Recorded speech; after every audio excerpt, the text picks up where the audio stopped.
I think it's safe to say that progressives have officially gotten the ear of the American political establishment. Now, when I say the establishment, I mean the aggregate establishment, including the Democratic Party, elites in this country, the wealthy, as well as cable news show pundits. We've gotten their attention, and it's clear that they're terrified of us.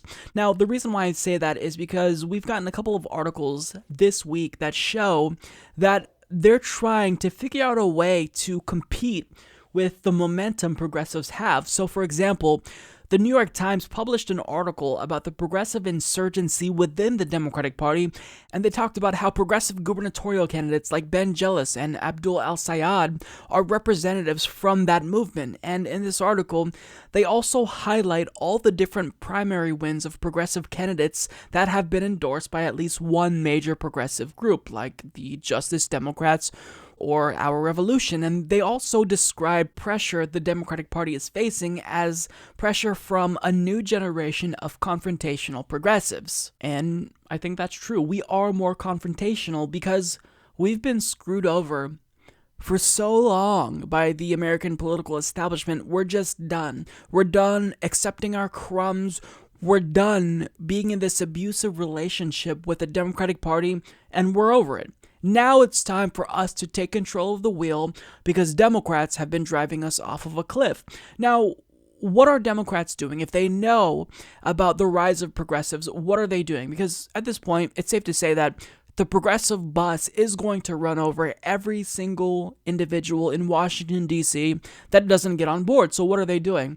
Well, rather than trying to embrace us and embrace our ideas, well, their response to Bernie Sanders' political revolution is to wage a counter-revolution. So we have this headline from NBC News that I think aptly describes the situation. Sanders' wing of the party terrifies moderate Dems. Here's how they plan to stop it. Party members and fundraisers gathered for an invitation-only event to figure out how to counteract the rising progressive movement. So that's how out of touch they are. When we tell them, hey, the party has become too corporatist, too close to elites, well, they get even closer to elites to figure out how to defeat us rather than trying to welcome us into the party. Unreal. So Alex Seitzwald of NBC News explains, if Senator Bernie Sanders is leading a leftist political revolt, then a summit here of moderate Democrats might be the start of a counter-revolution. While the energy and momentum is with progressives these days, the victory of rising star Alexandria Ocasio-Cortez in New York, buzz about democratic socialism, and the spread of the Abolish ICE movement are a few recent examples, moderates are warning that ignoring them will lead the party to disaster in the midterm elections and the 2020 presidential contest. That anxiety has largely been kept to a whisper among the party's moderates and big donors, with some of the major fundraisers pressing operatives on what can be done to stop Sanders if he runs for the White House again. But the first ever Opportunity 2020 convention, organized here last week by Third Way, a moderate Democratic think tank, gave middle-of-the-road party members a safe space to come together and voice their concerns. The fact that a billionaire real estate developer, Winston Fisher, co-hosted the event and addressed attendees twice, underscored that this group is not interested in the class warfare vilifying the millionaires and billionaires found in Sanders' stump speech. The invitation-only gathering brought together about 250 Democratic insiders from key swing states.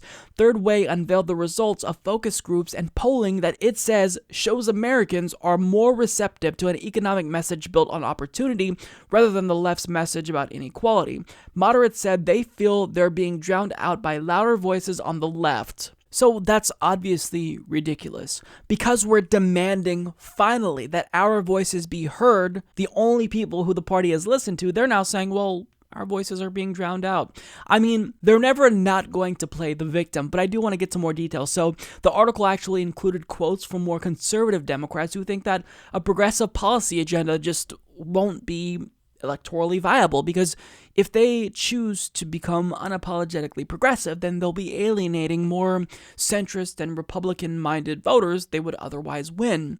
Now, one of them also referred to the idea of a federal jobs guarantee as a rehash of the New Deal. Remember that time when progressives were so popular that they had to implement term limits because a progressive president kept winning again and again and again? Well, they don't like that. Now, what exactly is their plan? Because, the article talks about a counter-revolution. Well, as Common Dreams' Jake Johnson reports, as a counter to progressive ideas like a federal jobs guarantee, Medicare for all, and expanded Social Security benefits, NBC News reports that Third Way has put forth an apprenticeship program to train workers, a privatized employer-funded universal pension that would supplement Social Security, and an overhaul of unemployment insurance to include skills training. Now, I know what you're probably thinking when you hear that. Isn't this incrementalist approach something that's already been tried before? And the answer is yes, you are correct. We tried this. In fact, you don't have to go back very far to see how this strategy fell flat on its fucking face. You go back to 2016, Democrats ran a centrist, and when they clearly isolated the progressive wing of the party, what did they do? They opt for someone like Tim Kaine, who's to the right of Hillary Clinton, who we all thought was already too conservative, further isolating the party. And what was it that Chuck Schumer said? Well, for every progressive that we lose, we'll pick up a more suburban Republican voter. Turns out that didn't happen. You lost to a game show host, a clown. But they're saying here, look, we've got to try that same approach again because this time it's going to work. I promise you, it's going to work this time, guys. Even though Democrats may have been wiped out at every single level of government in state legislatures across the country, they've lost the majority of governorships, even though this strategy has led to the utter destruction of the Democratic Party. We've got to try it one more time. And what they're proposing is not even incrementalism. To call it incrementalism is a misnomer. It's a fraction of incrementalism. It's incrementalist incrementalism. That's how uninspiring their policies are. And what they don't understand is that with how much the working class is suffering currently, incrementalism of any kind isn't going to be feasible. We need drastic change in order to save the country, to save the working class. But they just don't fucking get it. And when they see progressives and this, enthusiasm from people like Alexandria Ocasio-Cortez, Bernie Sanders, James Thompson, well, they think we've got to wage our own counter-revolution with these more moderate ideas that will definitely win over Republicans. Look, here's the thing. You're not going to win over Republicans. You need to drop this idea. Republicans are going to vote Republican. The moderate Republicans you thought you'd win over in 2016 voted for Donald Trump. You're not going to win them over. You're just not. So at this point, to try the same thing over and over and over, it's just showing how strategically inept you are. The definition of insanity is trying the same thing over and over again and expecting different results. That's exactly what we're seeing play out here in real time. They think they can try out the same shitty strategy that led to them losing, and they think it's going to work this time. It's not going to work this time. And I do want to share something that Will Menaker of Chapo Trap House said, because he addresses this notion that, yes, the left and the center need to unite in order to effectively take on Republicans. But Will Menaker echoed something that I've been saying for a long time, but I think he said it more concisely and more direct in a way that they need to hear. So this is what he said. The line that they keep coming back to is look, the Republicans are the villain. They're the bad guy. They're the clear and immediate threat. Why are you wasting your time, attacking us? Let's work together to defeat, the real threat, which is the right. And, I agree.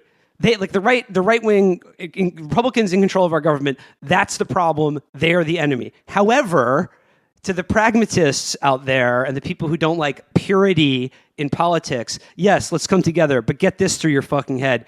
You must bend the knee to us, not the other way around. Right. You have been proven as failures, and your entire worldview has been discredited. You bend the knee to us, and then let's fucking work together to defeat these things, not with fucking means testing or market-based solutions, but with a powerful social democratic message like what just happened in the UK. That's what they need to get through their thick skulls.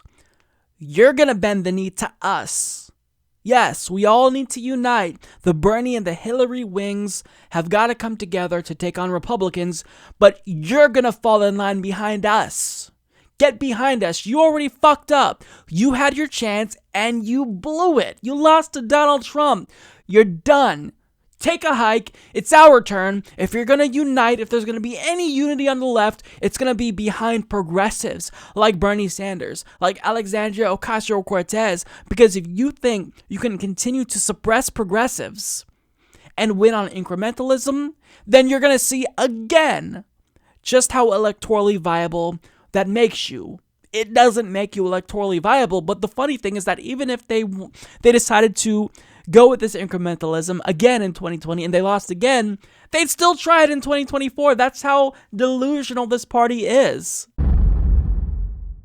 Support this podcast by becoming a patron at patreon.com/Humanist Report.